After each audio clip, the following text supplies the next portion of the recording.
Suppose that you are responsible for making arrangements for a business convention. Because of budget cuts due to the recent recession, you have been charged with choosing a city for the convention that has the least expensive hotel rooms. You have narrowed your choices to Cincinnati and Nashville.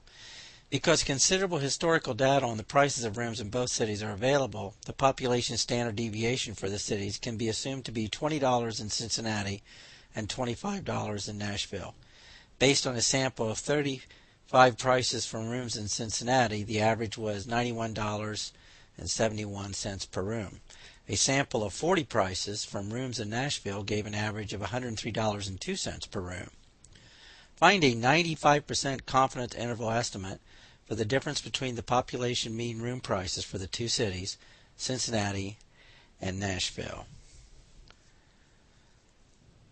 Okay, it is asking us for a confidence interval, and it wants to know the difference in the average prices of rooms between Cincinnati and Nashville. So we have two populations here. The two populations are hotel rooms in Cincinnati, and I'll let that be population 1, and hotel rooms in Nashville. I'm going to let that be population 2. Now what we're interested in about these rooms, these hotel rooms, is the average price. So I'm going to let mu1 equal the average price, or mean price if you will, the average price of a hotel room in Cincinnati,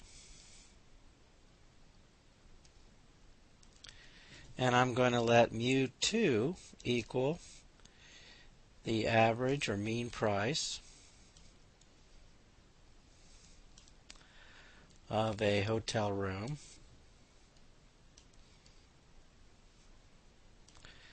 in Nashville.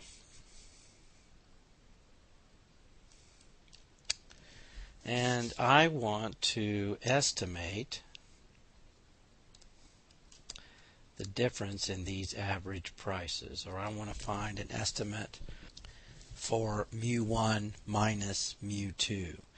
Now to do that, a sample of 35 rooms was taken in Cincinnati, and the prices for each one of those rooms were averaged together to find a sample average. We'll call x sub 1 bar equal to $91.71. 40 hotel rooms were sampled from Nashville, and the average price of those 40 rooms we'll call x sub 2 bar, and that turned out to be $103.02. So we have what's called a point estimate for mu1 minus mu2. That point estimate is x1 bar minus x2 bar. These are the sample values, and I'm going to find their difference to try to estimate the difference in the population values. So I'm going to take $91.71 and subtract $103.02. And that turns out to be actually a negative $11.31. So that's my point estimate of mu1 minus mu2. Now when I set this problem up, I took Cincinnati. That was the first city that was mentioned as population 1, and the second city, population 2, Nashville. And so when I'm working through the problem here, I'm getting a negative point estimate. Well, all that means is that I've got to remember how I subtracted Cincinnati subtract Nashville. So it turns out that from the sample estimate, Cincinnati is $11.31 smaller than the Nashville average. So you have to kind of think about these problems and how you set them up as population 1 and 2, how you're doing the subtraction, because you're going to need to think about that in interpreting the results. Now I want to go in and get a confidence interval. This is just an estimate of what the difference is. Keep in mind that we just have samples here. Population average mu1 and population average mu2. Mu1 represents all of the hotel rooms in Cincinnati. Mu2 represents all of the hotel rooms in Nashville. X1 bar is just a sample of 35 rooms in Cincinnati, and X2 bar is based on a sample of 40 rooms in Nashville. So we're getting an estimate of the difference. But what we want to do now is to see how far that estimate could be off from the thing that we really want, the mu1 minus mu2. In other words, how far off could this estimate be from the difference in the real population averages? So that's where the confidence interval comes in. Now I see that I'm given the population standard deviations for both these cities. So I want to build a confidence interval based on the standard normal distribution. So I'm going to need a z alpha over 2. And since my confidence interval is a 95% confidence interval, my alpha is going to be 5%. And splitting that, dividing it by 2, I've got z sub 0.025.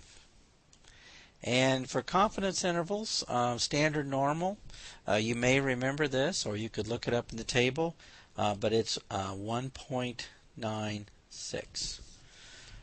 Now the next thing I need is my standard error. So since I'm again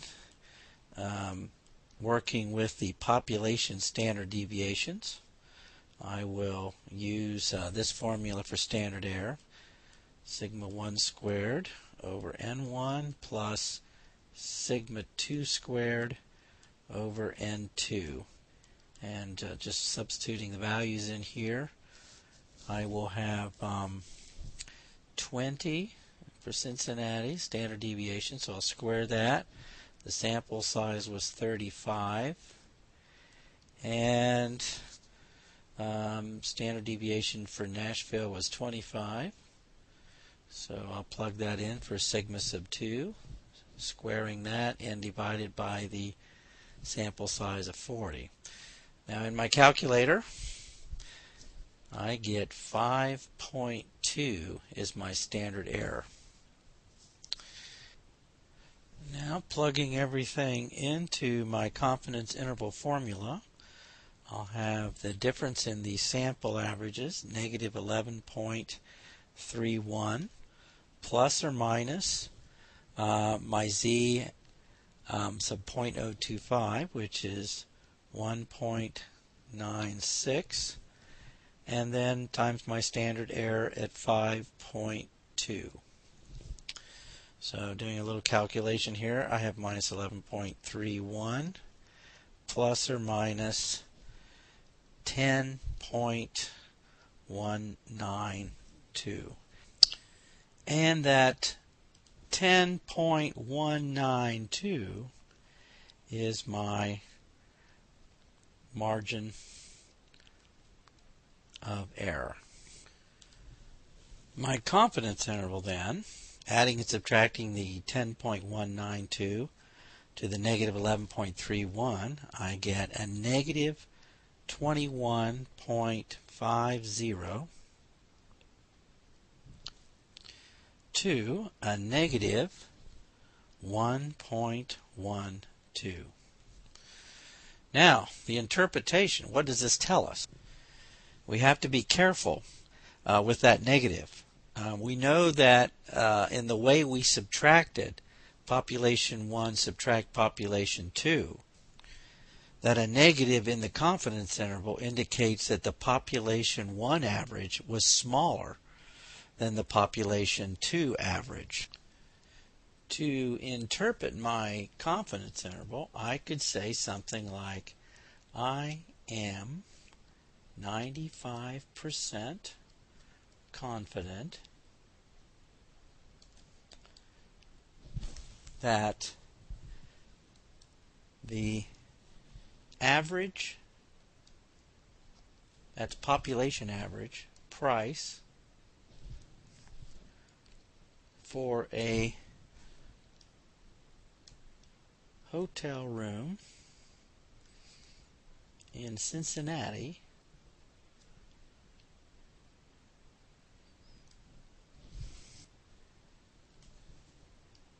is anywhere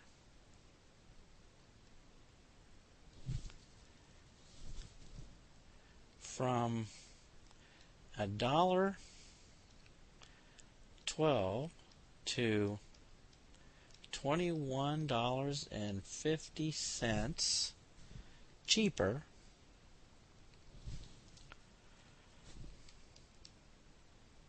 than the average price of a hotel room in Nashville.